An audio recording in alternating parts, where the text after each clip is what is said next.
নমস্কার, আমি আপনাদের জয়দেব শাস্ত্রী। আজ আমি আপনাকে একান্ত মানবিক, মনস্তাত্ত্বিক, সমাজভিত্তিক এবং আত্মিক দৃষ্টিকোণ থেকে ছেলেদের জীবনের জন্ম থেকে মৃত্যু পর্যন্ত কষ্ট, দায়িত্ব, কথা ও ব্যস্ততা, বাস্তবতা তুলে ধরব। আমার এই কথাগুলি যদি আপনাদের ভালো লাগে, যদি আপনাদের সাথে মিলে যায়, তাহলে অন্তত একটা লাইক, শেয়ার চাই।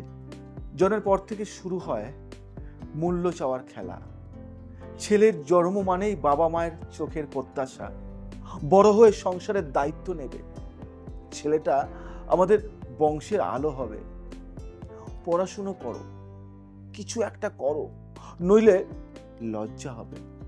কিন্তু কজন বোঝে এই ছোট্ট ছেলেটিরও আছে মনের রং, কল্পনার ডানা।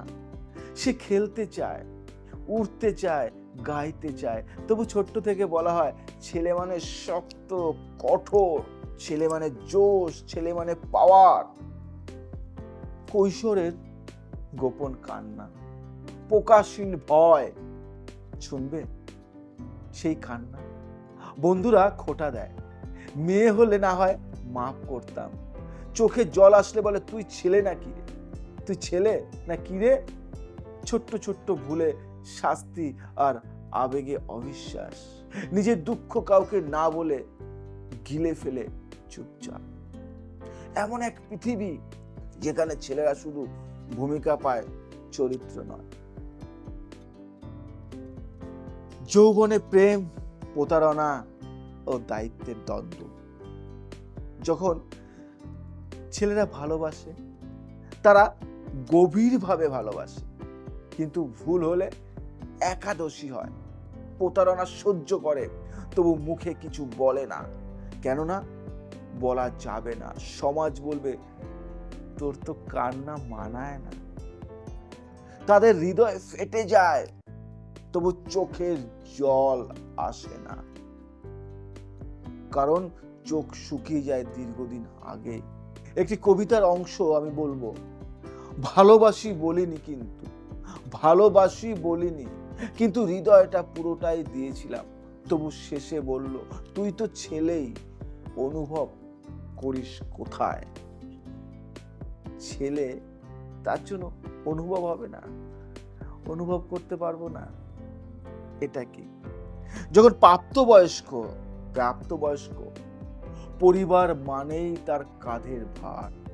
জীবনের সব থেকে ভারী অধ্যায়, যেখানে প্রেম, স্বপ্ন, কেরিয়ার, সংসার সবকিছুই একত্রে টানতে হয়।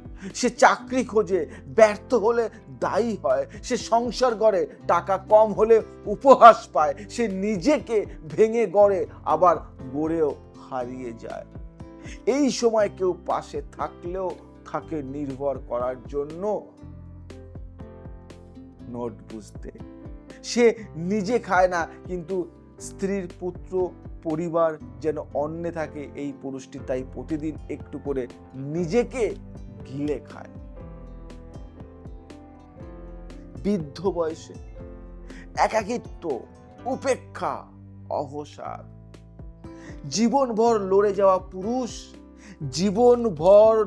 যাওয়া পুরুষ, যিনি একদিন বটবৃক্ষ ছিলেন পরিবারের, বয়সে গিয়ে এক অব্যক্ত নিঃসঙ্গতা তাকে গ্রাস করে। কারণ সবাই অভ্যস্ত হয়ে যায় তার দেয়া আশ্রয়ে, কিন্তু ভুলে যায় সেই আশ্রয় একদিন অবসন্ন হয়ে পড়ে। তিনি চুপচাপ তাকিয়ে থাকেন ছেলের দিকে, যেমন একদিন তার বাবা তাকিয়েছিল তার দিকে।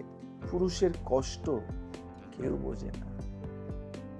শেষ পর্যায়ে নিস্তব্ধ অন্তর্যাত্রা। পুরুষটি হারিয়ে যায়, পরিবারের শোক থাকে। তবে ইতিহাস বলে পুরুষরা মারা যায় নীরবে। তাদের কষ্ট কেউ লেখে না, তাদের গল্প কেউ বলে না। তবু তার কষ্ট যেন নদীর মতো প্রবাহমান, কিন্তু অস্পষ্ট। যে শুধু দেখে সে বোঝে না, কিন্তু যে ভেসে যায় তার হৃদয় ছিন্ন ভিন্ন হয়ে যায়। পুরুষরা কাঁদে গোপনে, কারণ কাঁদতে পারবে না সবার সামনে। পুরুষের কষ্ট কেন এত বেশি? কারণ তারা নিজের থেকে আগে সবাইকে রাখে। কারণ সমাজ তাদের কাঁধে শুধু দায়িত্ব চাপায়, অধিকার দেয় না। কারণ আবেগ প্রকাশ করলেও উপহাস, না করলেও মানসিক পচন।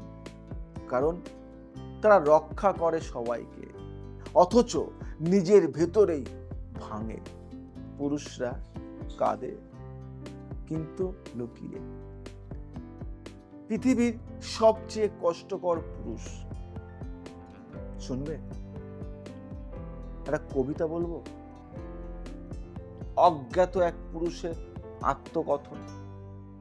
আমি সেই পুরুষ যার কষ্টগুলো মুখোশ পরে থাকে দিনের আলোয় যোদ্ধা, রাত্রির নিস্তব্ধতায় বিধ্বস্ত এক আত্মা। আমি কাঁদি না, কারণ চোখের জল সমাজ মানে না।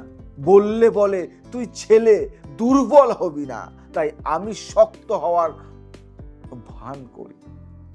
আর মনের ভেতর অন্ধকার গর্ভে জন্ম নেই বিষণ্ণতা। আমাকেও চাও জীবনে সবকিছু দিতে, বাড়ি, টাকা, নিরাপত্তা, সুখ। তুমি চাইলে আমি আগুনেও ঝাঁপ দেব। তবু একদিন বলবে তুই তো ছিলি না আমার পাশে।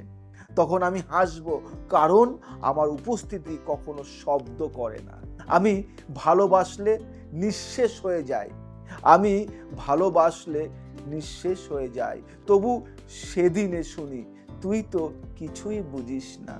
আমি বাবার দায়িত্ব নিই, মায়ের চোখের জল মুছে দিই, স্ত্রীকে নিরাপত্তা দিই, সন্তানকে স্বপ্ন দিই, আর